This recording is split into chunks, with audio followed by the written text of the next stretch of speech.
Third standard formula is limit, ये तो exponential वाले हो गए, अब लॉग वाले, limit x is tending towards zero ln 1 plus x upon x, this is also 1। ठीक है, तो पहले तो एक बार लेफ्ट हैंड साइड पे चेक कर लेते हैं कौन सा इंडिटर्मिनेंट फॉर्म है। अगर x जीरो को जा रहा है तो जो लॉग के अंदर लिखा है 1 प्लस एक्स, तो 1 प्लस जीरो कहाँ जाएगा 1 को, मतलब लॉग का आर्ग्यूमेंट 1 को जा रहा है, तो लॉग 1 हमें पता है जीरो होता है, तो ये जो न्यूमरेटर है ये जीरो को जाएगा, डिनोमिनेटर भी जीरो को जाएगा, तो जीरो बाई जीरो का फॉर्म है, ये भी है जीरो बाई जीरो का फॉर्म, जैसे इससे ऊपर वाला ये भी जीरो बाई जीरो का ही फॉर्म है। एक्स अगर जीरो को जाएगा तो ए रेस्ट बाई जीरो 1 को जाएगा, 1 माइनस 1 जीरो को जाएगा, तो ये भी जीरो बाई जीरो फॉर्म है। उसी तरीके से ये भी जीरो बाई जीरो फॉर्म है, बस इसमें आंसर जब इवेल्युएट करेंगे वापस तो 1 आएगा। इवेल्युएट कैसे करेंगे वो आगे चल के पता लगेगा, अभी तो हमने एज ए स्टैंडर्ड रिजल्ट इसको याद कर लिया। तीन फॉर्मूले हो गए, एक तो हो गया ई रेस्ट पर x minus 1 whole divided by x, उसमें अगर x जीरो को जा रहा है तो लिमिटिंग वैल्यू विल बी 1। दूसरा फॉर्मूला हो गया कि e की बजाय अगर कांस्टेंट a हो जाए तो a रेस टू पर x minus 1 whole divided by x, उसका आंसर आ जाएगा ln a। ये तीसरा फॉर्मूला हो गया ln 1 plus x upon x, उसमें अगर x जीरो को जा रहा होगा तो ये भी आंसर कितना आएगा 1। और वो सब बाकी सब सेम चीज़ है कि जो यहाँ पे x लिखा हुआ है वो यहाँ पे होना चाहिए एंड वो जीरो को जाना चाहिए। लॉग का आर्ग्यूमेंट जीरो को नहीं जा रहा है, लॉग का आर्ग्यूमेंट तो 1 को जा रहा है, ln 1 जीरो होता है, ln जीरो नहीं होता, ln जीरो तो अनडिफाइंड होता है। और अगर ये पूरा आर्ग्यूमेंट जीरो की तरफ जाएगा तो लॉग के ग्राफ में हम ऐसे देखें कि लॉग अगर मैं x को ऐसे जीरो की तरफ ले जाऊं तो ये वैल्यू तो नीचे जा रहा है, माइनस इन्फिनिटी की तरफ जाएगा। कहने का मतलब क्या है कि 1 भी है, ये भी याद रखना है, 1 में जो जोड़ रखा है वो नंबर जीरो को जाना चाहिए और 1 में जो ऐड कर रखा है वही डिनोमिनेटर में होना चाहिए। अगर ऐसे होगा तो फिर स्टैंडर्ड फॉर्मूला लग जाएगा, आंसर विल बी 1। ठीक है, से for example limit x is tending towards 2 ln x square minus 3 divided by x square minus 4, मान ली ये क्वेश्चन है। तो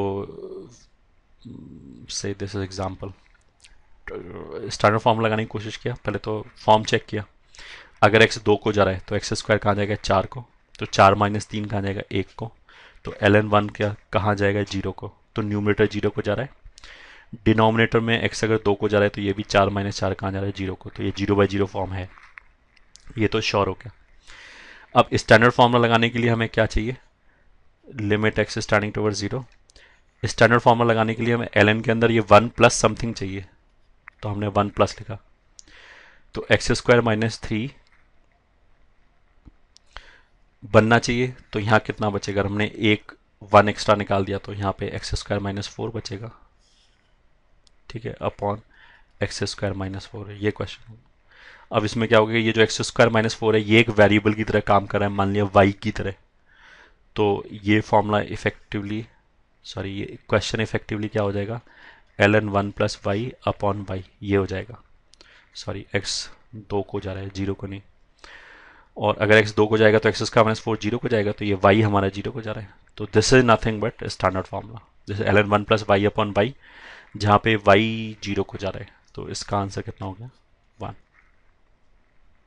ठीक है, this is our third formula.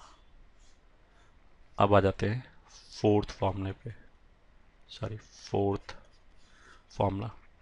जैसे एक्सपोनेंशियल में हमने बोला कि एक तो ई रेस्ट पर एक्स वाला टर्म हो गया, ई रेस्ट पर एक्स माइनस 1 अपॉन एक्स। दूसरा हमने बोला कि जनरल केस हो गया कि ई की बजाय कोई दूसरा कांस्टेंट आ जाए, ए आ जाए, 2 आ जाए, 3 आ जाए, 4 आ जाए, तो उसमें आंसर कितना आ जाता था ln a। वैसे ही थर्ड फॉर्मूले में क्या था, ln 1 प्लस एक्स था। ln 1 प्लस एक्स का मतलब क्या है कि log नेचुरल 1 प्लस एक्स, मतलब कि log का बेस e है, तो वो तो एक स्पेशल केस हो गया। जनरल केस आप लिख रहे हैं कि अगर जो log है उसका बेस e ना हो के कोई जनरल a हो जाए, मान लिया ये हो जाए, इसमें भी अगर x 0 को जाएगा तो ये 1 प्लस एक्स 1 को जाएगा, log 1 0 को ही जाएगा, फिर भी चाहे बेस कुछ भी हो, तो ये भी 0 बाई 0 का फॉर्म है। तो बस इसमें आंसर क्या होगा, इसमें 1 अपॉन ln a आ जाएगा। ठीक ठीक है। उसको मतलब हम ऐसे भी कर सकते हैं कि बेस चेंजिंग थ्योरम से अगर मैं लेफ्ट हैंड साइड को लिखना चाहूँ तो इसका बेस कितना है ए, मान लिया मैंने बेस ई पे चेंज कर दिया तो बेस चेंजिंग थ्योरम से ऐसे आ जाएगा। मतलब इस लॉग वाले टर्म को ऐसे लिख सकते हैं, लॉग के चैप्टर में पढ़ा होगा और ये एक्स अलग से लिखा हुआ है, ठीक है। तो इतना जो पार्ट है that is nothing but third formula, जो इससे ऊपर वाला फॉर्मूला था, जो इससे ऊपर लिखाया था वहाँ पे लॉग नेचुरल था, तो इसकी वजह से सॉरी ये ई नहीं आएगा, ए आएगा। यहाँ पे बेस ई है और ये इसका जो बेस है वो डिनोमिनेटर में आर्ग्यूमेंट में आ जाएगा यहाँ पे। हाँ, तो ये जो पार्ट है ये तो वन को चला गया और ये कांस्टेंट है तो वो यहाँ पे रह गया, तो यहाँ से आंसर ये आ गया वापस। ओके, तो फिर वेरी क्विकली एक बार ये जो एक्सपोनेंशियल लॉगरिथमिक वाले फॉर्मूले इनको समराइज करते हैं। पहला था limit x is tending towards zero e raise to power x minus one upon x, this was one.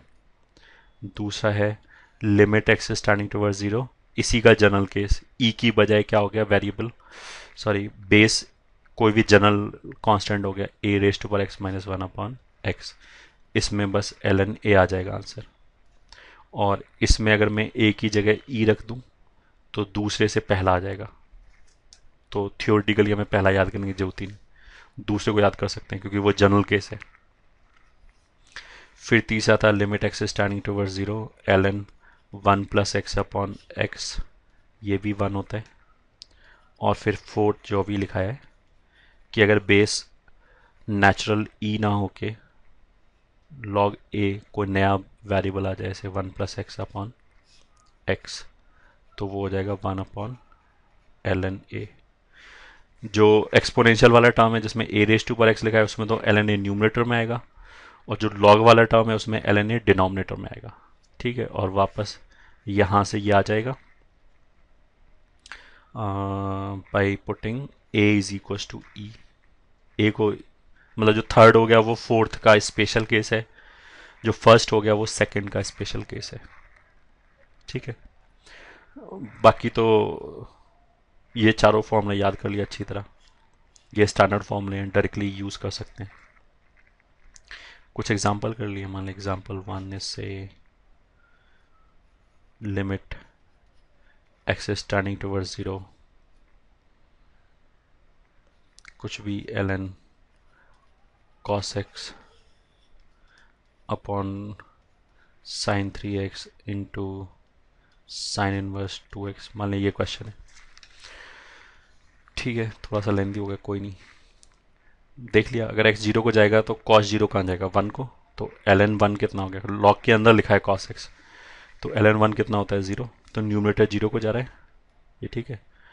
और अगर एक्स जीरो को जाएगा तो ये वाला साइन थ्री एक्स भी जीरो को जाएगा, साइन वर्स टू एक्स भी जीरो को जाएगा, तो ये दोनों जीरो को जा रहा है, ठीक है। अब सॉल्व करना शुरू किया। सॉल्व करने के लिए जैसे लॉग का टर्म दिखाई दिया तो मैंने स्टैंडर्ड फॉर्मूला लगाने का सोचा। स्टैंडर्ड फॉर्मूले के लिए क्या होना चाहिए, लॉग के अंदर वन प्लस समथिंग होना चाहिए, तो हमने एक जोड़ दिया। वो इससे एडजस्ट करने के लिए कॉस एक्स माइनस वन ऐसे कर दिया, तो उससे क्या होगा, ये वन और ये वन कैंसिल हो जाएगा, कॉस एक्स बच जाएगा, whole divided by. Standard formula बनाने की कोशिश करें। अगर एक्स जीरो को जाएगा तो वन के अंदर जो जोड़ रखा है वो जीरो को जाना चाहिए, तो देख लिया ये जीरो को जा रहा है क्या, तो आंसर मिला हाँ जा रहा है, क्योंकि कॉस जीरो कितना होता है वन, तो वन माइनस वन कितना हो जाएगा जीरो। तो जो कॉस एक्स माइनस वन है ये वाई का काम कर रहा है, ठीक है, this is working as y. तो लॉग के स्टैंडर्ड फॉर्मूले में क्या होगा, l n one plus y upon y होगा, तो फॉर्मूला बनाने के लिए मेरे को नीचे भी कॉस एक्स माइनस वन चाहिए, ठीक है। आर्ग्यूमेंट के अंदर तो प्लस माइनस वन अपने आप एडजस्ट हो गया, जो कॉस एक्स है वो अपने आप यही बच गया जो लिखा हुआ था। कॉस एक्स माइनस वन ये तो एक्स्ट्रा है, तो उसके लिए तो मुझे को फिर मल्टीप्लाई भी करना पड़ेगा cos x minus one upon, ठीक है। बट ऐसा करने से क्या हो गया कि ये वाला टर्म जो प्रोडक्ट में है वो स्टैंडर्ड फॉर्मूला बन गया l n one plus y upon y वाला, ठीक है। कॉस एक्स माइनस वन ये तो एडजस्ट हो गया। अब क्या बचा, sign three x sign inverse two x, तो साइन 3x के लिए हमने क्या किया, फिर स्टैंडर्ड फॉर्मूले के लिए 3x से डिवाइड किया और मल्टीप्लाई किया। ऐसे ही अगर साइन इनवर्स 2x होगा और x अगर 0 को जा रहा है तो 2x से डिवाइड किया और मल्टीप्लाई किया, तो ये आ गया। साइन वाले दोनों टर्म आ गए, साइन और साइन इनवर्स वाले तो ये आ गए, और 3x और 2x ये एक्स्ट्रा आ गया, तो उसको नलीफाई करने के लिए 6x² और लिख लिया। 3x इंटू 2x इससे कैंसिल हो जाएगा 6x² से। तो ऐसा करने से क्या होगा कि ये स्टैंडर्ड फार्मूला बन गया, ये स्टैंडर्ड फार्मूला बन गया, ये स्टैंडर्ड फार्मूला बन गया, और ये जो तीन हमने ऐसे सर्कल किया है ये तीनों प्रोडक्ट फॉर्म में बाहर निकल आएगा, तो हाँ निकल आएगा। तो फिर ये प्रोडक्ट फॉर्म में है और तीनों ही जगह से स्टैंडर्ड फॉर्म में से ये भी 1 को जाएगा, ये भी 1 को जाएगा और ये भी 1 को जाएगा। तो बिकॉज ये प्रोडक्ट फॉर्म में है और 0 को नहीं जा रहा है, तो हम ऐसे बोल सकते हैं कि स्टैंडर्ड फॉर्मूला यूज़ करके इनकी जगह 1 लिख दिया। तो नाउ आई कैन से ये 1 हो गया इनटू ऊपर जो cos x माइनस 1 लिखा है उसको माइनस बाहर निकाल के 1 माइनस cos x लिख लिया, ये तो न्यूमरेटर हो गया, अपॉन ये जो साइन 3x अपॉन 3x लिखा है वो 1 हो गया, sine inverse 2x upon 2x लिखा है वो 1 हो गया, और एक 6 इंटू x² हो गया। ये माइनस है, ये मल्टीप्लिकेशन, ठीक है। अब जो वेरिएबल टर्म बचा वो तो ये है, बाकी सब तो कांस्टेंट है, तो ये तो डायरेक्टली स्टैंडर्ड फॉर्मूला आ गया 1 minus cos x upon x²। तो स्टैंडर्ड फॉर्मूला होता है, क्या होता है स्टैंडर्ड फॉर्मूला, इसका वैल्यू कितना आता है, लॉगरिथमिक लिमिट में पढ़ाता है, इसका वैल्यू हाफ आता है। तो ऊपर सब तो 1 1 है, तो माइनस ये इसकी जगह हाफ लिखने में वेरिएबल खत्म हो जाएगा, तो फिर लिमिट लिखने की जरूरत ही नहीं, मतलब लिमिट निकल आया बस इसमें रखते ही। तो माइनस तो एज इट इज़ आ गया हाफ, और पहले से ऐसे 6 लिखा हुआ था 6 लिखा हुआ है, तो फाइनल आंसर कितना हो गया -1/12। ये हमारा आंसर होगा इस क्वेश्चन का, ठीक है। तो इसमें लॉगरिथमिक टर्म वगैरह मिक्स्ड थे।